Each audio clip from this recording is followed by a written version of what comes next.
NEET UG का जो exam हुई थी 3 मई को, उसको अब ऑलरेडी कैंसिल कर दी जा चुकी है। रीजन ये बताया जाता है कि 180 क्वेश्चन में से 120 क्वेश्चन एज इट इज उसको व्हाट्सएप ग्रुप के थ्रू और गेस्ट पेपर के थ्रू उसको सर्कुलेट की गई थी। इस बार भी ना वही होता है जिसका डर था, पर मुझे एक बात समझ में नहीं आता है कि आखिर ऐसा हो क्यों रहा है। 2015 में भी सेम लीक हुई थी, 24 में भी वही हाल हुआ था और अब 2026 में भी ना वही गलती को सेम रिपीट की गई है। आखिर ये सिस्टम्स हमारी फ्यूचर को ना क्या समझ रखा है।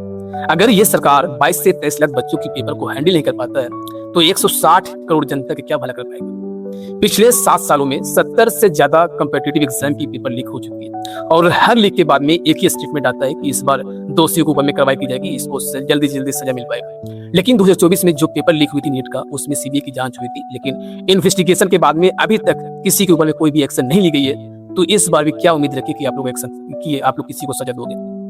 मुझे इस देश की एजुकेशन मिनिस्टर प्रधान जी से एक सवाल है कि अपनी रिस्पॉन्सिबिलिटी कब लोगे, अकाउंटेबिलिटी कब ली जाएगी। ये जो 20 से 30 लाख में नीट की पेपर भेजी जाती है और इस सीट से जो भी डॉक्टर बनेगा, क्या आपको लगता है कि एक होनहार और एक काबिल डॉक्टर बन पाएगा? मुझे तो नहीं लगता भाई कि ऐसा कुछ होने वाली है। यहाँ तक ये कि डिजर्विंग स्टूडेंट की आप सीट को मार देते हो। इंडिया में ऐसे भी एक पेशेंट और डॉक्टर की रेशियो बहुत कम है, ऊपर से ये हाल हो रहा है। डॉक्टर हमारी जिंदगी की ना आखिरी उम्मीदें होती है। जब कोई पेशेंट इमरजेंसी में हॉस्पिटल जाता है ना, तो अपनी जान पूरी हाथ एक डॉक्टर के हाथ में थमा देता है। उस वक्त किसी भी स्टूडेंट की नीट के स्कोर नहीं देखी जाती, बल्कि वहाँ पे एक डॉक्टर की काबिलियत को देखी जाती है। और अगर इमरजेंसी में वो डॉक्टर किसी को गलत मेडिसिन दे देगा या सर्जरी के टाइम पे कुछ उल्टा पुल्टा कर देगा, तो उस पेशेंट की जो भी मौत, जिससे मौत होती है, उस मौत का आखिर जिम्मेदार कौन होगा? क्या वो डॉक्टर जिसके पास में किसी तरह की काबिलियत नहीं था, या फिर वो सिस्टम जो ऐसे डॉक्टर बनने के लिए उसको रास्ता आसान कर देता है? मुझे इस देश के प्रधानमंत्री और इस देश के एजुकेशन मिनिस्टर दोनों से ये सवाल है।